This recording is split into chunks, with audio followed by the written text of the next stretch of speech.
Okay, well, welcome everybody. Thank you all very much for being here. I'm Tim Taylor with the Sacramento Clean Cities Coalition, welcoming Ash Dalal, who is with Ohm Electric.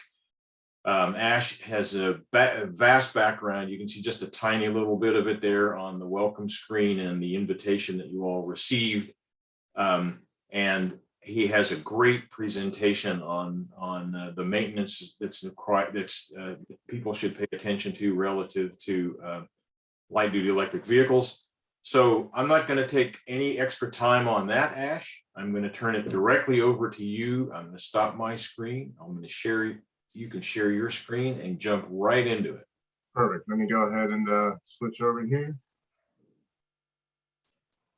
All right. Hopefully everybody can see the screen here. Perfect. Well, appreciate the introduction, Tim. Welcome everybody to the presentation. Basically give a little summary of myself. Like Tim mentioned, I've been in this space for quite some time, more on the engineering side. So a lot of product development and research way back in the days when this technology really was kind of treading water for a lot of companies and a lot of individuals.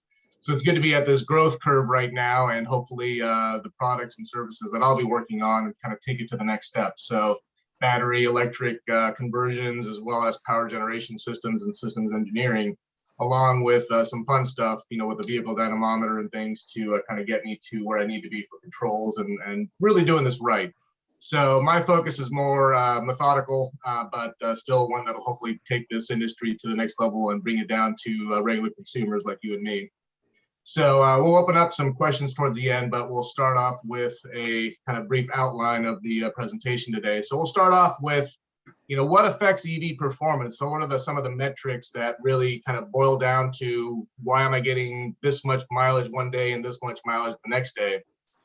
We'll take that into some basic maintenance and troubleshooting tips. And these are things that, are really new to folks who are more accustomed to the vehicles that they commonly drive. So what we normally do for oil changes or coolant checks or tire pressure checks, are also the similar kind of steps you need for EVs as well. So we'll outline some inspection points as well as some tips to look forward to there.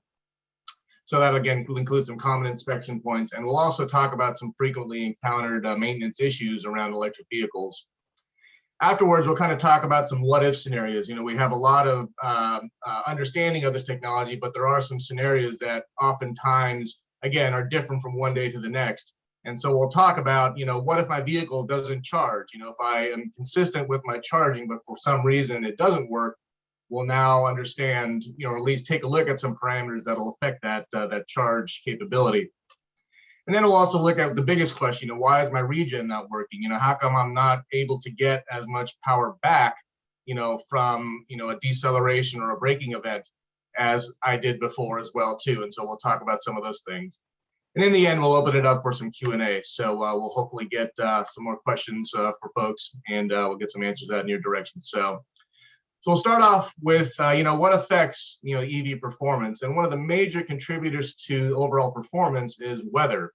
These are things that we unfortunately don't have control over, but hot and cold temperatures really can affect your overall battery capacity mainly. And that means if I take a volume of energy, as if I'm in a cold environment, that volume now contracts. And when I'm in a hot environment, that volume now increases. So because of that variable, the controls and a lot of the electronics around the battery management will really take that and say, okay, this is your expected range for today versus a next day, which may have some temperature difference. So expect some differences because of weather. If there is some large change, of course, that will have to be investigated further. But realistically, you may see, maybe 5 to 10% difference, because of this. And again, it's really the system of your vehicle protecting itself to make sure you're not extracting more from it than necessary in these environment changes here. So with that capacity change, you'll also have a discharge performance issue. So when you accelerate or when you decelerate when braking, again, that amount of flow going back and forth to the battery is also impacted by that weather. So that'll, again, talk about that in the regen issue, but the discharge performance of that battery is also a function of the temperature outside.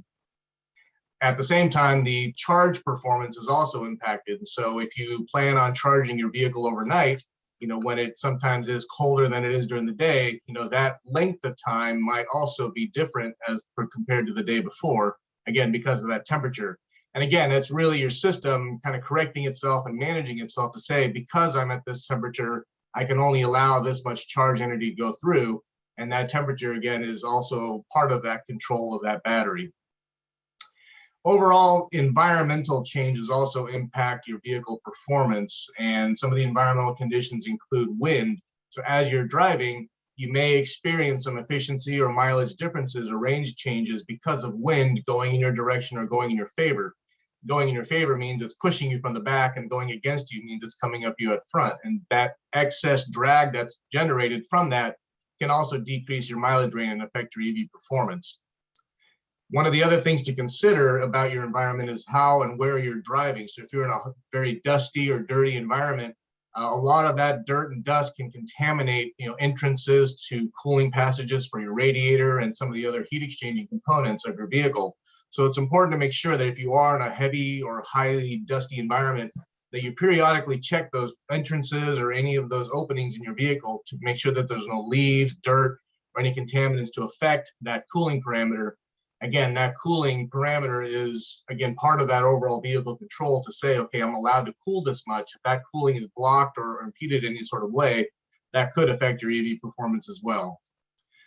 One of the big things around the environment is the moisture in a relatively humid environment. So when moisture is in the air, that again can contaminate a lot of the sensitive parts of your vehicle, including connectors and some of the electronics. And a lot of these components are, again, automotive grade, meaning that they've gone through a lot of that testing under these certain environments. But over time, just like everything, things decay, things break, things wear out over time. So it's always good to periodically check. And we'll talk about that in the next couple slides.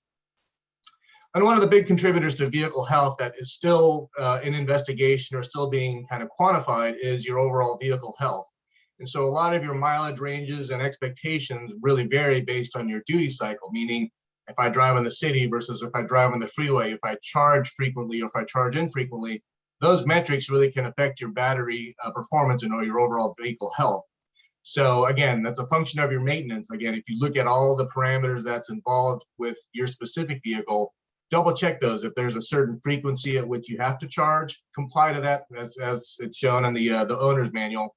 And then you'll increase the longevity and the performance of your vehicle in the long run.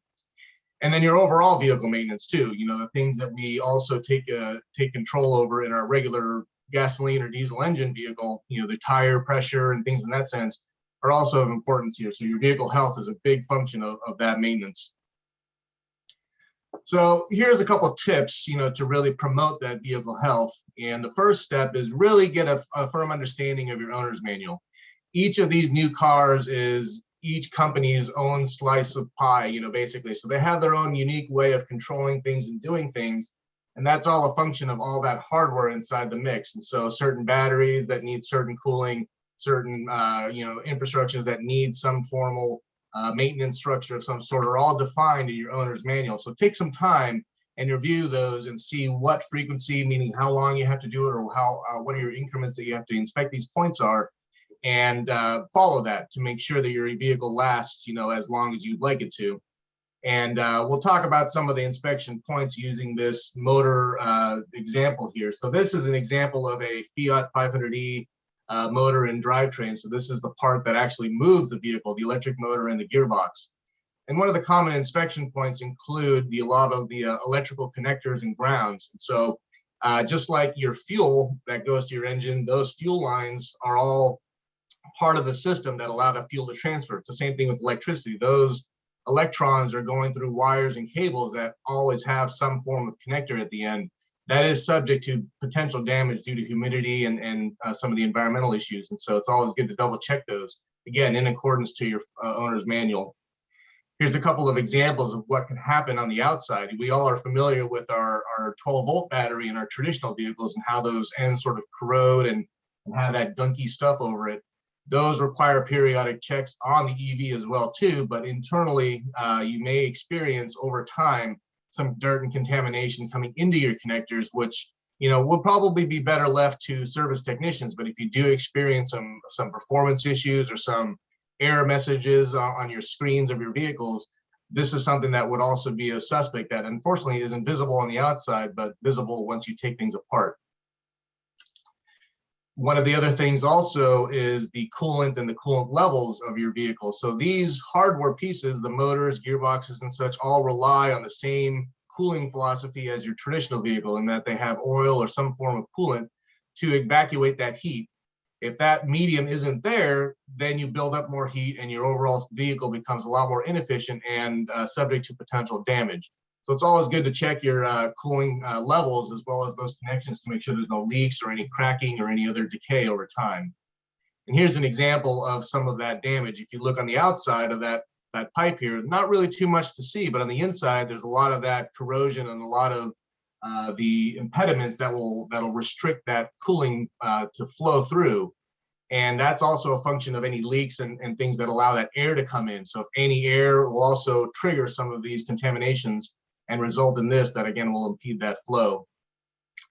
One of the other crucial parts of your powertrain are your bearings and seals. You know, with the benefit of electric vehicles being so quiet and being so friendly to the ears in comparison to some of the other gasoline and diesel engines, you hear a lot more from the road. You hear a lot more from your drivetrain. So if you experience some noise or some whining or high-pitched noise, always double check your bearings and seals, because again, these are driven on the exact same roads as all your traditional vehicles, meaning that they're subject to the same dirt, same contamination, same environmental changes, which also affects the sensitive parts that are also on your traditional vehicle and in your EV cases. So bearings and seals are very important to investigate if you have any exposure to noises or anything abnormal in your performance.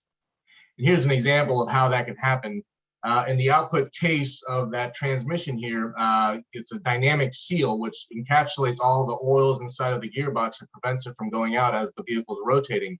So those seals over time will again wear out due to the age or environmental conditions. So it's always good to see if you have any leaks forming or any other dirt accumulating in that area, which is a sign that some of that leak is trapping that oil or that dirt, I'm sorry, and really kind of keeping it there and preventing that moisture from actually lubricating the gears and instead leaking out of the case. Another big critical issue to investigate or look at or periodically are your CV shafts and your boots, and those are also, not only going to affect the performance of your vehicle, but also the safety of it. These again are rotating at the same speeds, if not more, than your traditional vehicle. So again, they're subject to the same environmental conditions as your regular vehicle, and are worth inspections every other time too for cracks and any way for moisture or to get in and lubrication to come out of it. Again, the motor and gearbox interface is also important, just like the bearings and seals. Usually those interfaces have some formal seal or a gasket in between, which could also be subject to potential leaks in time. So it's always good to see if there's any moisture or oil accumulating around those interfaces. And just simply popping up the hood and seeing if there's anything abnormal there around those interface flanges. And again, one of the signs of a gearbox or any oil leak is loud or some abnormal noise coming from that drivetrain, a whizzing sound or some whine that's actually the gears meshing. If there's no oil or any cooling between that noise just gets more and more evident. And a big sign of that is, again, a function of maybe a potential leak or even a low fluid level. So always double check that to make sure your system is running efficiently. So kind of in summary, again, take a look at some of the coolant and oil levels of your vehicles. Again, that's the locations of those reservoirs and the amount and the type of medium that's required for that are all mentioned in your owner's manual. Double check your brakes. Again, that's a simple safety and concern more than anything. But again, those brakes are also the same brakes that are used in regular cars. And so they also require the same inspections at certain intervals. Double check your fluid levels, since the engine bays of some of these electric vehicles aren't as, don't produce as much heat. You may find condensation or some other moisture accumulating much faster on some of those electrical connections and some of those fluid reservoirs. So double check that. Again, pop the hood open, see if there's any moisture things, and then respond accordingly with either some service work with the dealership, or if there's some ways of doing it yourself. Again, take safety in mind and perform that operation to make sure that your vehicle is running safely. Your driveline, suspension, CV shafts, all of those things impact the drivability of your vehicle, which again impact the overall efficiency of that vehicle. So if you're driving on bald tires or half shafts that are clanking around, a lot of those variables can be felt as you're driving, but it can also impact and cause more load on your EV, which again correlates to reduced mileage range or inconsistent acceleration or deceleration performance. So again, double check your driveline suspension as you would with your regular vehicle. Bearings and seals, again, very important to make sure that your system is cooled and lubricated correctly to make sure that it runs consistently throughout time. And again, a precursor for that are the squeaks and noises generated. So again, these are some basic tips for you to follow, but ultimately review that owner's manual to see what's specific to your vehicle and the service intervals around that. And one of the big things also is tires and pressure and alignment. Where the rubber hits the road, is the main analogy here. And so that rubber has to be of a certain pressure and a certain kind of configuration that again is outlined in your manual. So maintain that as well too. So use that same filling station at the gas station, even though you're an electric, to fill up those tires and make sure you're at that recommended pressure rating of your tires. That's usually in the inside door jamb or in your owner's manual. So we'll talk about some of the common misconceptions, around EV and HEV maintenance, and one of the things is what I've heard in the past is, I don't use my brakes, therefore I don't need to check it because I regen. Well, unfortunately that's wrong. EV and HEVs still need the same visual inspections as well as physical inspections, to maintain not only the safety of the vehicle, but the efficiency of it. A lot of those brakes are still used in panic stops or any traffic situations. So it's always good to make sure that they're healthy, and you may not use them as much, but you still use them because again, these vehicles are subject to the same operating conditions as the normal vehicles that we've been used to for the last few years. One of the other misconceptions is, I own an EV, therefore I don't have to maintain it. That's true to some extent, meaning that you don't have to watch your oil changes every 3,000 miles or do these periodic checks of your spark plugs and things in that sense. A lot of those metrics are changed, meaning that you still have to do them, but they're different. So again, they still require the same level of attention as your vehicles that you've been used to for a while, but again, just a different set of criteria that's outlined in your owner's manual. So review that and make sure you follow that to maintain the vehicle health. One of the other misconceptions also are around the batteries. They think it's a technology that doesn't really require many maintenance, and in fact it does. Again, consult your owner's manual for specific issues, but they may also require a more frequent charging cycle, meaning that they would like you to charge it overnight or every other day at least, or maintain a certain state of charge. Meaning that you don't want to go all the way down or you don't want to go all the way up. A lot of those metrics are different per car, and it's also outlined. So you want to maintain that and can do that consistently to promote that health of that vehicle. And one of the things that also not to forget is that 12-volt chassis battery. That image we showed before of that corroded terminal, that big honking lead acid battery that's in the front of your vehicle is still there. And it's also used to support what we're commonly using in safety and the operation of the vehicle, which are lights, your radios, horns. A lot of those pieces of those vehicles are still operating and running off that 12-volt battery. So it's imperative that you keep that battery healthy, because that 12-volt battery also provides the power to start up your electric hardware. So it's basically the starting point, like you would at the starter on your gasoline or diesel engine, to now your electric hardware. So maintain that. If it needs some formal, trickle charge or some other system, if you resort to your owner's manual, if there's something specific to do there, always do that. But generally, the 1772 charging or anything in that may or may not support that. So you want to make sure that you either keep your car plugged in or you keep some source to maintain that 12-volt battery health. So the what if scenarios are now kind of in place here. And so, in general, along with sort of those misunderstandings or misconceptions are some of these what if scenarios that may happen frequently or may occur at some points in time. And one of the big questions is, what if my vehicle doesn't fully charge? Is it a big picture issue or is it a small picture issue? Well, it's dependent on a few variables. One of them, again, is the more on the environmental conditions. If it's cold outside or if there is some awkward temperature, that sensitivity in the batteries is still going to happen. So you may have some day-to-day performance issues purely as a function of whether it's cold at night or hot at night, and that rate at which those batteries can absorb that charge energy. So you may take 8 hours one day or 9 hours the next day or 7 hours, whatever that capacity and that temperature is really where you'll find some variances. When you're plugging into some community or home charging networks, one of the issues around that is grounding. That moisture and a lot of the environmental conditions impact the grounding of that. So where that current goes into your vehicle, that output goes into some ground, and that ground either is either some physical connection into the foundation of your house or some other location in a community solution.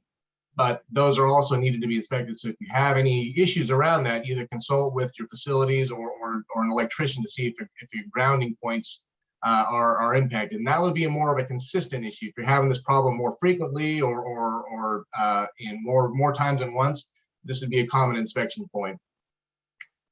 One of the other physical variables around vehicles not being able to charge is around the 1772 connector. So this connector was designed by a group of automotive engineers to really standardize the charging method for these vehicles. Early on in the 2000s or so, Toyota and all these other manufacturers who had battery electric vehicles on the market all had their own real way of doing their own charging, whether inductive or conductive. And because of that, they all had different styles of charging ports and chargers, which meant one person can't use it from the next. Finally, after a few years, the industry decided to standardize that with the 1772 plug. And to the right over here are really what those plug pins look like. So you have 3 of them dedicated to power, the 3 big ones over here, and then you have 2 on the side. One of them is called the control pilot. And the control pilot is there to show both the EVSC, the part that's connected to your wall. We call that a gatekeeper, to transfer that grid energy to your car. And if that vehicle is connected and present, is where this control pilot will actually be actuated and told, okay, it's safe to charge. This also promotes some of that communication between the vehicles. So it'll also transmit any information that's pertinent to the vehicle health or vehicle condition. If something is wrong in the vehicle, it'll tell the control pilot, hey, I'm not ready to charge, or there's some problem here. Let's drop the charge right now. And the system will either shut off or respond accordingly. And again, the grounding issue is also impacted by this control pilot. So if there is a grounding issue overall, if you have this problem with this control pilot signal, not only do you have to look at the pin or any of the physical around that pin, but if there is a global grounding issue, that could be a concern. And then the other control pilot parameter is making sure that the vehicle can replenish the heat and with some cooling of any sort. So usually a ventilation or any sort of cooling requirement is also transmitted to this control pilot. So that's one of the reasons why this signal is important and could impact your charge performance. The proximity on the right-hand side there is also another physical connection, but also making sure that the physical connection between those 2 hardware is in place. So when you hear that latch or you hear that physical clink of the connector and the receptacle, that is where this proximity sensor comes in. And you also want to make sure that over time, 3 to 5 years, maybe 7 years, we're still seeing 2011 Nissan Leafs on the road, that have had 10 years of plugging in, disconnecting, connecting, disconnecting, disconnecting. And so because of that, the physical wear and tear on those pins could also impact that charge performance. And so always double check if your charge isn't happening, simply look at that and see if there's any unusual wear. Don't touch it, but just look at it. And if there is any concern, respond accordingly with either some service work from a dealership or facility there. And again, one of the other variables here that are also more on a global scale around charging issues are around your physical breakers and fuses. So if you experience, I was telling Tim before this meeting, I just put on my space heater, and sure enough, we woke up the next day and our Fiat 500e wasn't charged. I said, wait a minute, that's right, that's all on the same circuit here. So always make sure that there aren't any additional loads on the circuit that's charging your vehicle. And if you are looking at a level 1, meaning the charger that runs off of your normal 120 volt outlet, those are generally capped off at 12 amps maximum. Even though the breaker says 15, you're only allowed to pull about 80% of that. So 12 amps is your max. If your electric vehicle is consuming 12 of those amps, you can't really have any other loads on that circuit, and that could easily trip that breaker and affect your charge performance. If you have a vehicle that is even remotely on the low side of charge, that's going to take a lot of current to charge it. So it will kind of reach those 12 amp limits.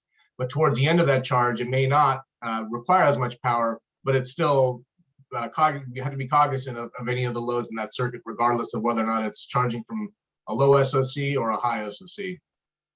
When you're dealing with level 2, you have a lot more flexibility with your output current, so you may not experience very many grounding issues, but in any case, there are some additional loads that are considered higher in the higher voltage lineup in your house. Let's say a dryer or even a washer or any of the large appliances. Those could also pull more current than necessary and also trip that breaker. So it's also good to take a look at that circuit as well. And it's also good, if you are installing, any new EVSE into your community or multifamily home or even your single family home, that you have a dedicated circuit towards that. And the utility companies will work with you on establishing that, or either providing a separate meter, to give you that separation between what your loads are in your house versus what your loads are in your EV, and may even offer some discounted rates, based on that second meter. So always consult with your utility company first, before you install any infrastructure. So again, one of the other important variables that impact your charge performance is your battery health. So if you don't follow your recommended guidelines on charging, any infrequent or incomplete charging may impact that performance in the long run. One of the other metrics that's still, in the works for understanding better is your mileage. As you continue to drive your vehicle, you have the normal wear and tear on your overall car itself, your tires, seats, everything else, but your batteries also are impacted by that. So you may see some small degradation over time if you see something excessive, and if there's any trouble or any error codes that appear, again, take that to your local service dealership, and see if there's any way of diagnosing that. But one of the impacts of that battery health, are defective measurements. So if your system picks up a problem and either delimits or shuts your vehicle down, it could be something as simple as a defective measurement when the hardware itself is good, but maybe the circuit board or that connection is impeded here. So that's always good to make sure that you're cognizant of those checkpoints and making sure that there isn't any moisture or anything else impacting that measurement. If there is any damage to a power electronic, for instance, and if the system doesn't respond, meaning that it won't charge or it won't perform in any way, you may have, an actual hardware that's damaged. And we're seeing that happen now in some of these earlier variants. In fact, I was helping a 2011 Leaf again, who had a bad charger, and that's, a 10-year-old vehicle. So we're now seeing the same degradation as we're commonly used to in regular vehicles, also now on these first generation electric vehicles. And so again, under the hands of a good service technician who has the right tools and hardware to perform those inspections, you may have some problems, with older vehicles and some power electronics that just wear out over time. One of the things you also be kind of get a leg up on is any software and hardware updates. The cool thing about cars like Teslas is that's all done over the air. I mean, you don't have to go to a dealership, or you don't have to be, looking at websites to see if there's any recall information. But unfortunately, other manufacturers may not have that infrastructure in place where you do have to maintain some visibility of any other software updates or any other recalls of any sort that may change the software or the logic around the control of those electronics. So be cognizant of that, and if there's anything that the dealerships want you to do, they'll either contact you or email or some form of communication to let you know that, hey, you need this service update to make sure your vehicle is running safely and efficiently. And yeah, as I mentioned before, I highly recommend, anybody to not service their own vehicles, because you do need a special set of tools. And the picture here shows, what looks like common screwdrivers and sockets, but the orange protective layer on the outside is actually an insulative material that prevents any sort of shocking or arcing between metallic components, that could hurt you severely. So it's always good to have, the right equipment if you plan on doing this, but leave it to the professionals, when you're dealing with high voltage, because it's invisible of sorts. If I have a gasoline engine with a leak, I can see gasoline on the floor, but I can't see any potential for electricity or anything to transmit and get shocked. So these tools prevent that, but it's always good to have some recognition of these tools in relation to what we're commonly used to with basic automotive maintenance tools. The big question around regenerative braking is is it working, is it not working? And realistically, the regenerative braking will always work, and that's really just the basic physics of an electric motor. When you put electric power into it, you'll get mechanical power out of it, torque and speed. If I put torque and speed into it, I will get some voltage and current out of it in the regen mode. So that that power flow is always a function of that health of that motor. And so you may impede that efficiency with, dirt and contamination or something around the connectors and such. And so you always want to be cognizant of that. But realistically, the motor will always do that. If it isn't doing that, again, you have a bigger picture problem that will require some additional service, from a recommended technician. But some of the variables around regen braking are again focused on the environmental application. So cold and hot temperatures will really regulate how much energy is going in and out of that battery. So if it's cold outside, you may not see as much, but if it's hot outside, you also may not see as much. So they really like to operate, in sort of the sweet spot of temperatures that we're all familiar with and comfortable with, 60, 70 degrees or so. Some of the physical parameters, again, corrosion, dirt, a lot of those things that, again, are often overlooked, in a regular vehicle can impact the performance and the efficiency of these vehicles tremendously. So not only looking at electrical connectors, but all the rotating parts like we talked about before, the seals and bearings and such, all require lubrication, all require kind of a cleanliness around it, no dirt, rocks and such to really impact that performance. Internal software issues and hardware issues are also going to be subject to inspections every so often, either through the dealer protocol or some dealer notification. So again, make sure that those are up to date and you're safe with operating that vehicle under the new standards that are released from your manufacturer. And again, the battery health, that's one of the big issues around, the fact of whether or not my vehicle is regenerating, efficiently or correctly. And, one of the metrics that are now under investigation is really comparing, what it was when it started to where it is now. And in the normal automotive world, you'll see some degradation, or there is some planned degradation of that battery of around 20%.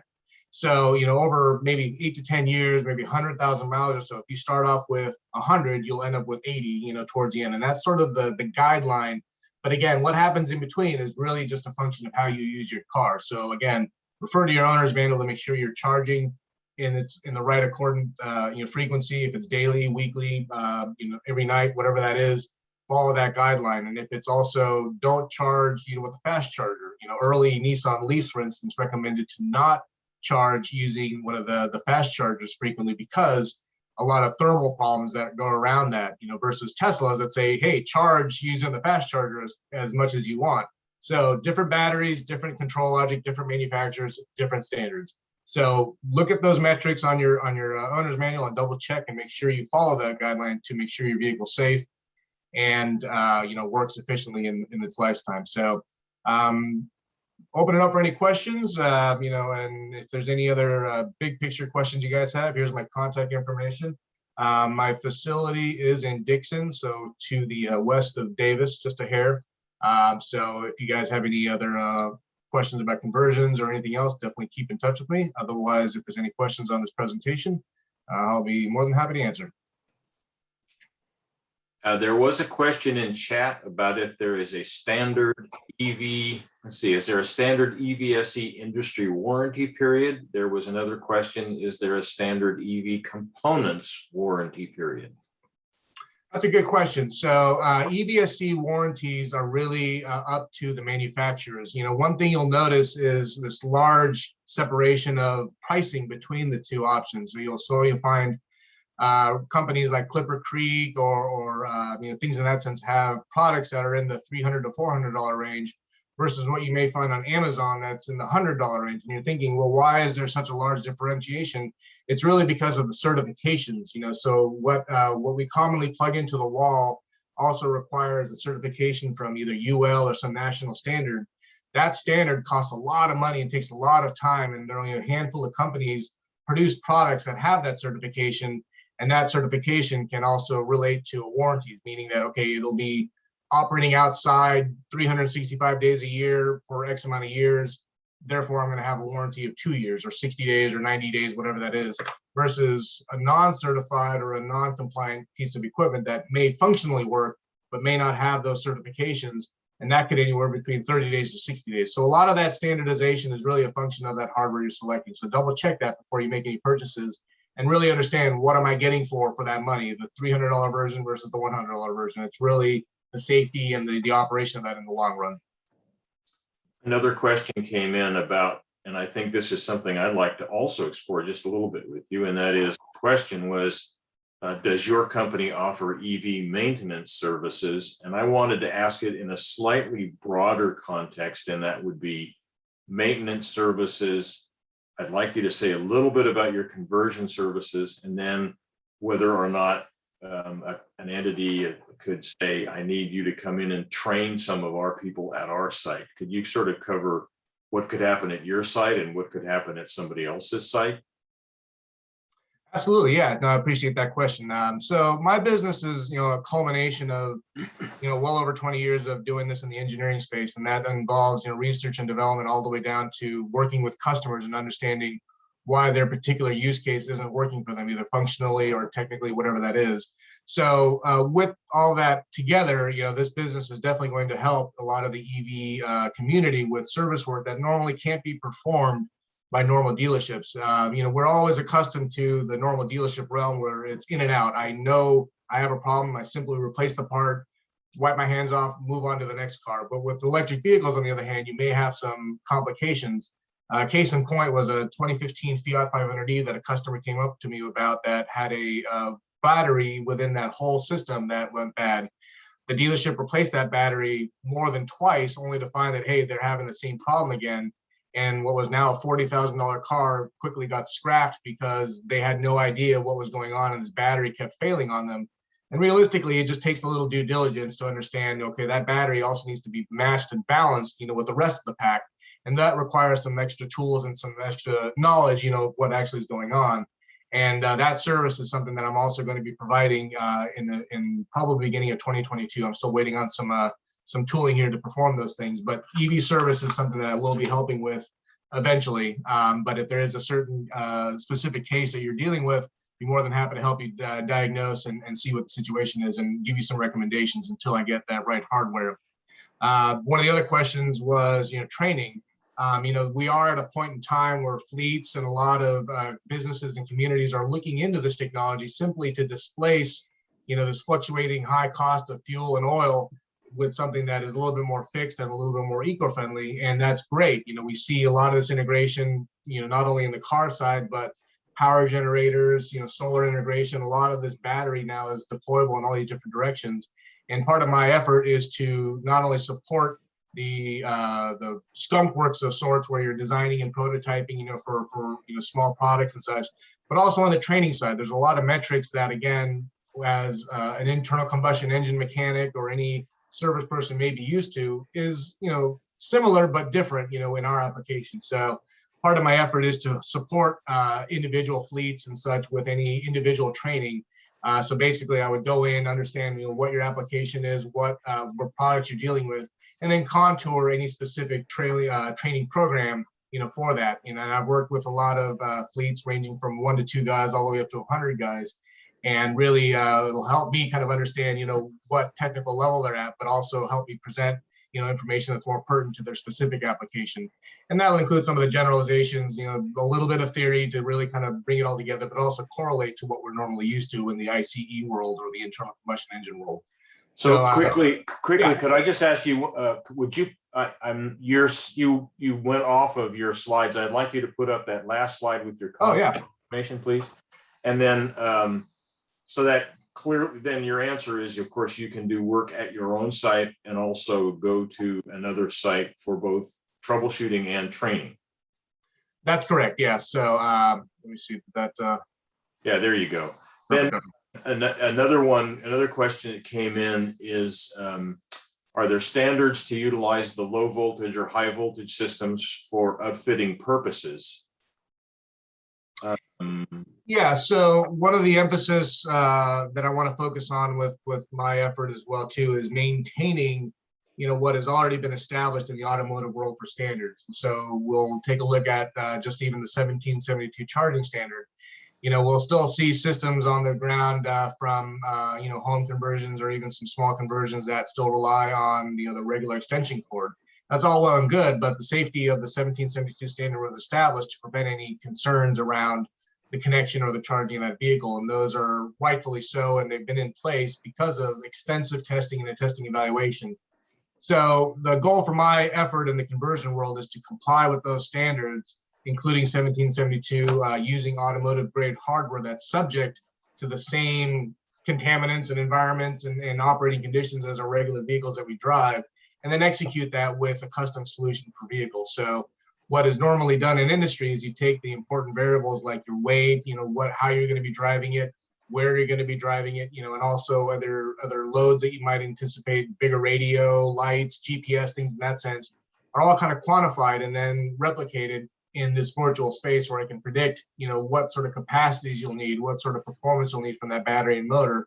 And then those metrics are then taken into the hardware world where I have an inventory of suppliers that provide that quality of part that are specific to the automotive industry, and then execute with the actual mechanical build with the design process and then the installation process. So it's an all-inclusive solution that really isn't a plug and play. What I've heard is common, and I don't believe in that because of the fact is there's so many variances in the mix that my facility would also perform in tuning. So eventually at the end of the year, I should be getting a four-wheel drive dynamometer, which will allow me to do a lot of that testing and tuning without putting myself or the user at risk of driving on public roads and doing all that testing and tuning. So, and then also be open to the general public for anything as simple as, hey, I want to see how much horsepower I have, or if I want to do extensive controls. So on the service side, yeah, we'll support that as well. But on the development side and the integration for electric vehicle conversions, that's basically my approach. You start with understanding what the customer wants, how they want to use their vehicle, what application they're putting it into, and then executing with the analysis as well as a hardware selection from that point. So I know, just because I know a little bit about your history, you have been both a conventional internal combustion engine technician for many years, and you've also, because of your graduate degree and whatnot at UC Davis, you were one of the actual originals under Professor Frank in the electric vehicle world.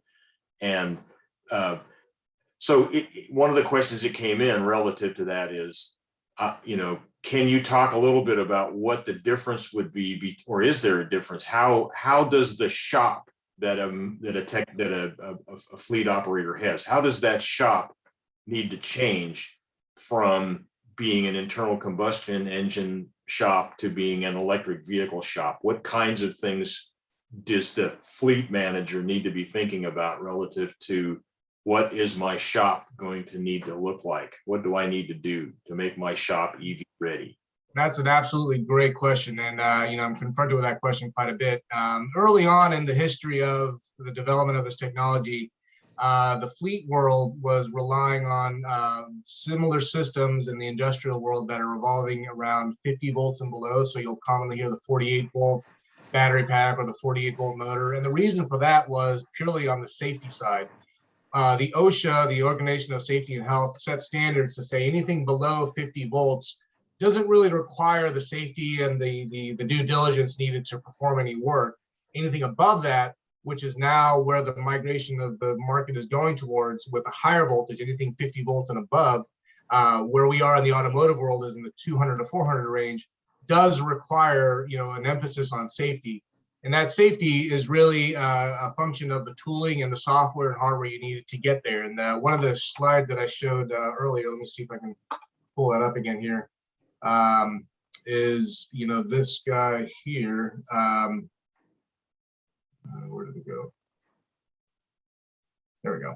So I don't know if everybody can see those orange tools here. So those, again, are insulated tools. So if you're entering this space where you're supporting electric vehicles, this is the first thing you would need is a set of high voltage insulated tools. And these are all available in standard and metric forms, your Allen wrenches, screwdrivers and such, but this will again protect your end user and your technician against any invisible threats of voltage and current either shocking or hurting you or the hardware. And again, this is one of the big steps. Another step that I don't have a picture of here are high voltage gloves. They look like dishwashing gloves, almost, in that they're thick rubber, but they also protect any potential of that current or voltage to touch your skin, and also require some periodic checks and such. But those are the two big things to really focus on if you're entering the space and want to, kind of enhance your tool set to include insulated tools and some of the gloves.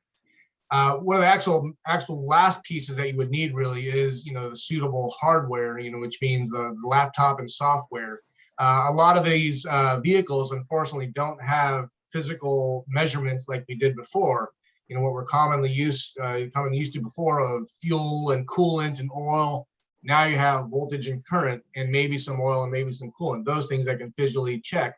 But the voltage and current and the flow of that voltage and current are all dependent on electronics that can be only read with the factory service, software and the tools themselves. So if there's a specific vehicle that the fleet has or a specific make that the vehicle is kind of coming across, it's good to have their dedicated resources, available to you along with these safety tools, to really gain better access to not only the data, but the performance of all these individual components that, again, we won't be able to see a dead battery versus a good battery unless we measure it and read it and communicate with it, with these tools. And then there were some questions, look like, oh, yeah, go ahead, Paul. So I'm curious, do you see electric vehicles having a similar lifespan to ICE vehicles just as they age? I know with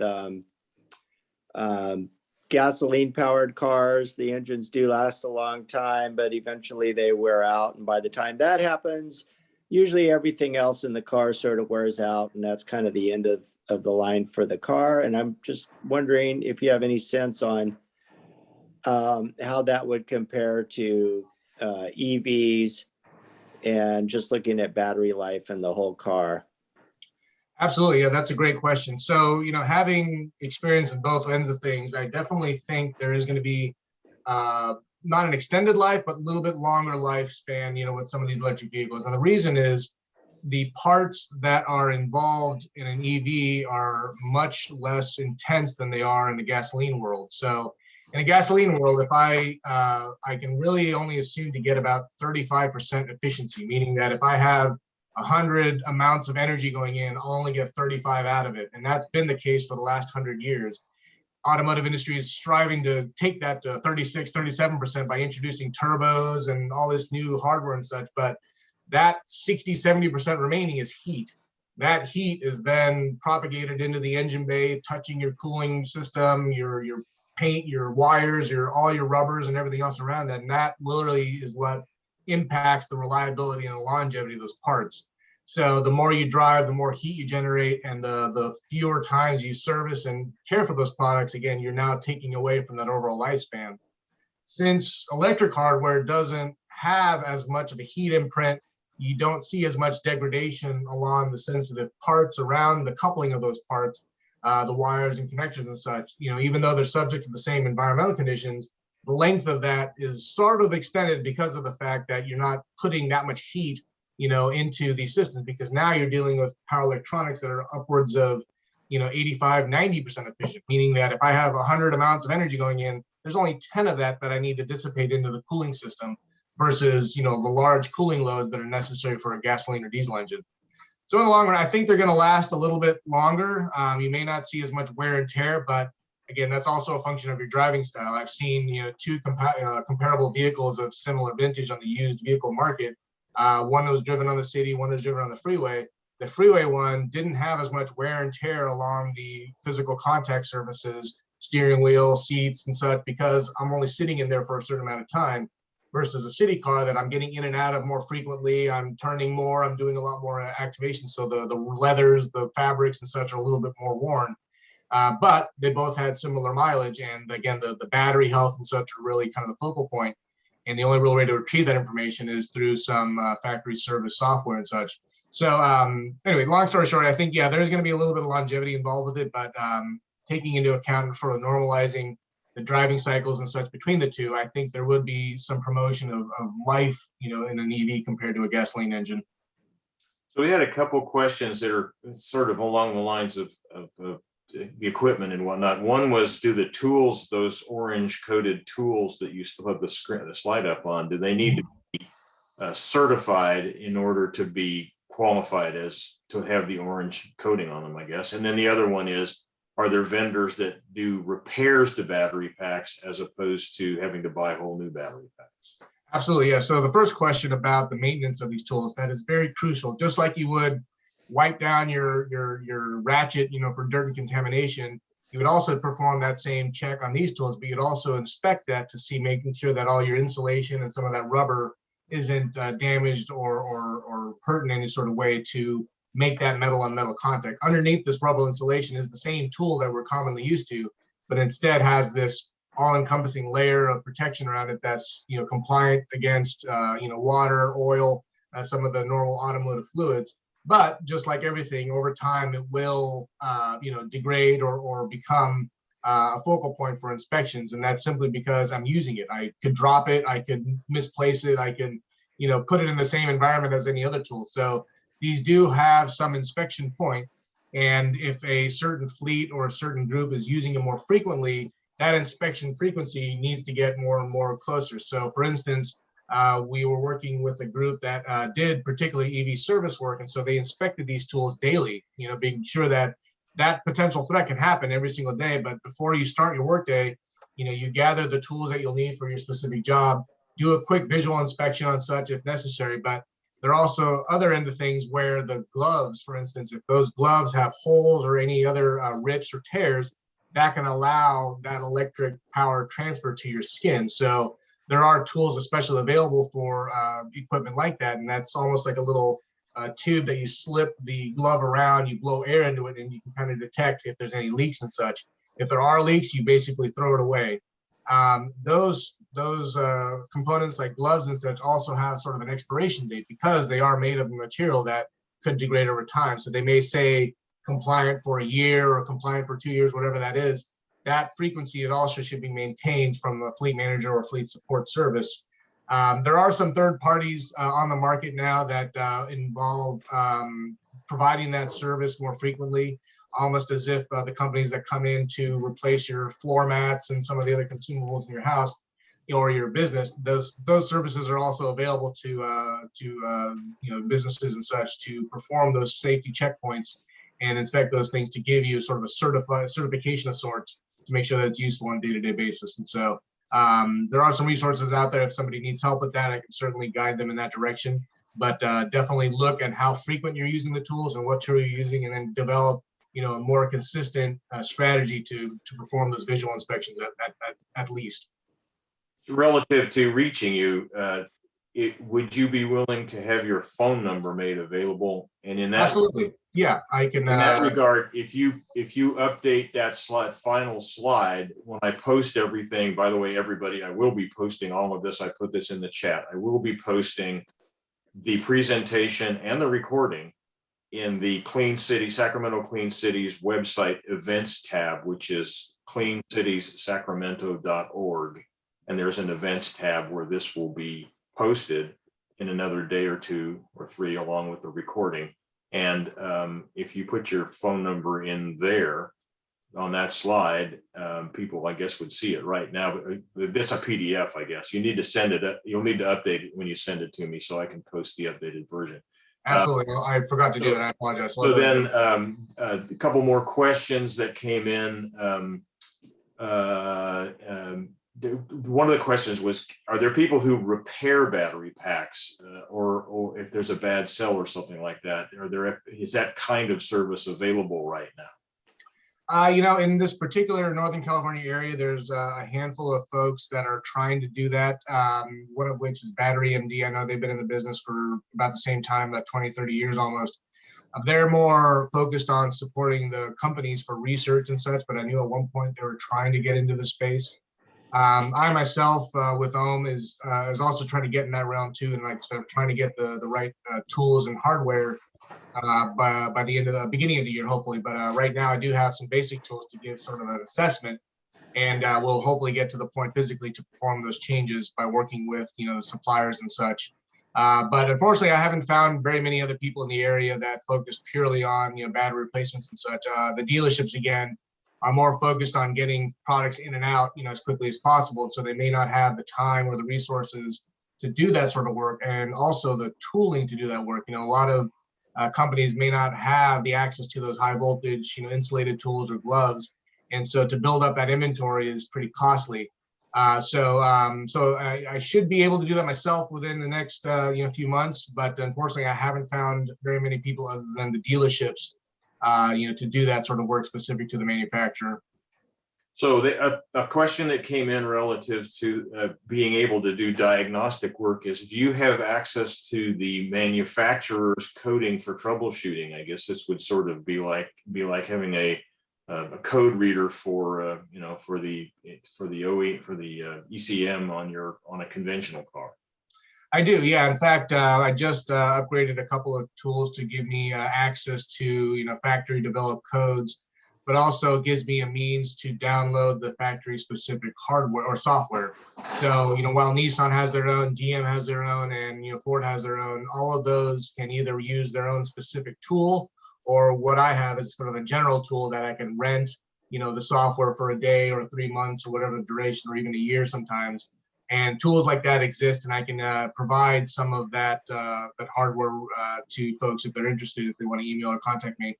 But in the general sense, the normal code scanner that you can buy at O'Reilly's or such, the $10 to $50 to $100 range product may not give you access to that information, and that's purely because those are variables that really aren't necessary for folks to read. They're only interested in the things that most people have control over, which is fluid levels, and cooling levels and such.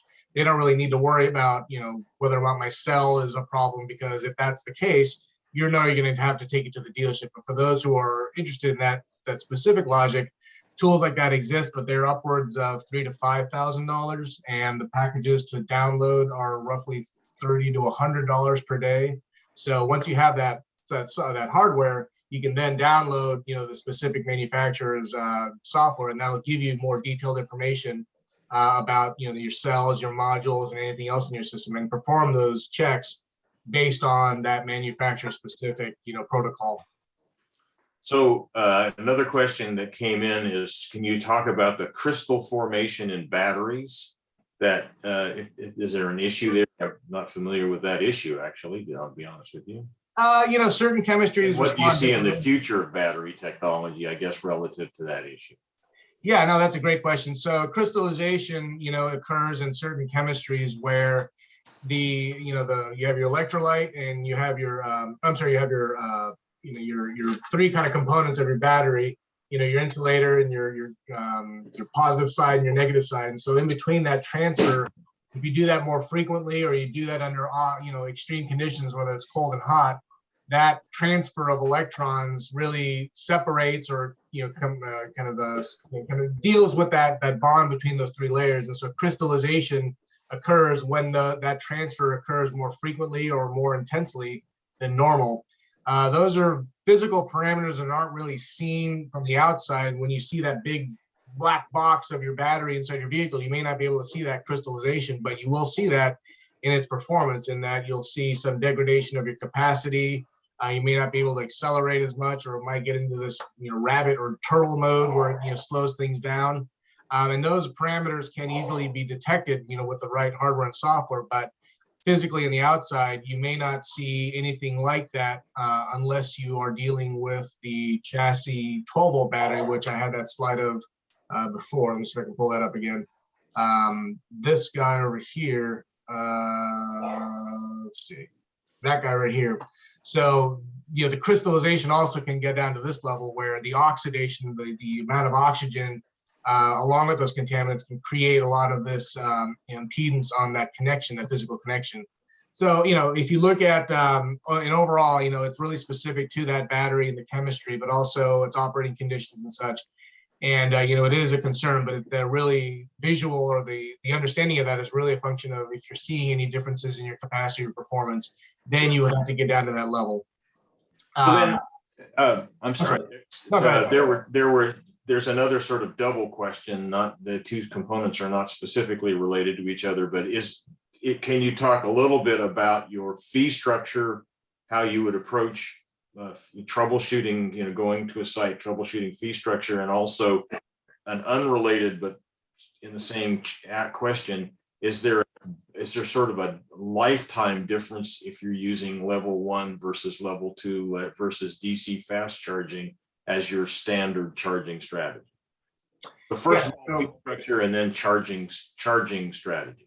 Sure. So we'll kind of we'll finish off the first question first about battery technology. So, aside from the crystallization, a lot of these factors are now kind of gathered by these manufacturers to say, okay, what's serviceable, what's manufacturable, and what can perform the way we want it to. And so there's constantly this evolution of battery chemistry. We'll still hear about solid state versus non-lithium based ones and all these other solutions that are still kind of pie in the sky, decisions and sort of designs.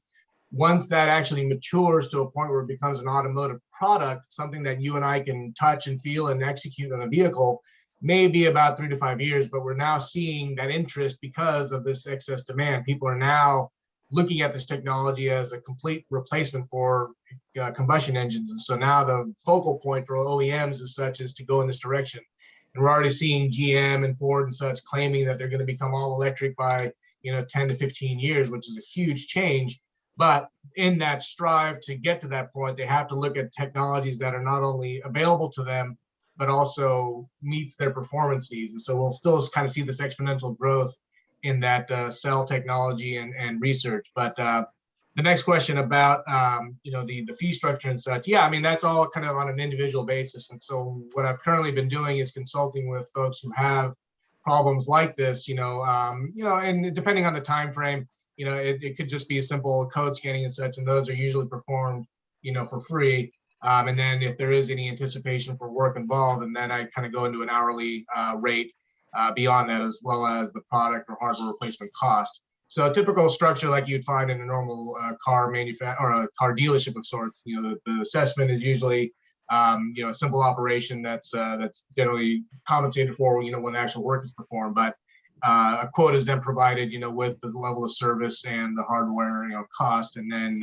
beyond that is when the scheduling and such comes in. So a typical process like you'd find. For folks who have vehicles that aren't accessible, I have been making sort of house calls of sorts, for cars that are stranded and such. And that can also be done on an individual basis. And if it does get beyond a certain point in time of support, then I kind of get into an hourly rate there, and also the same assessment of what it would need to replace and the time involved to do that.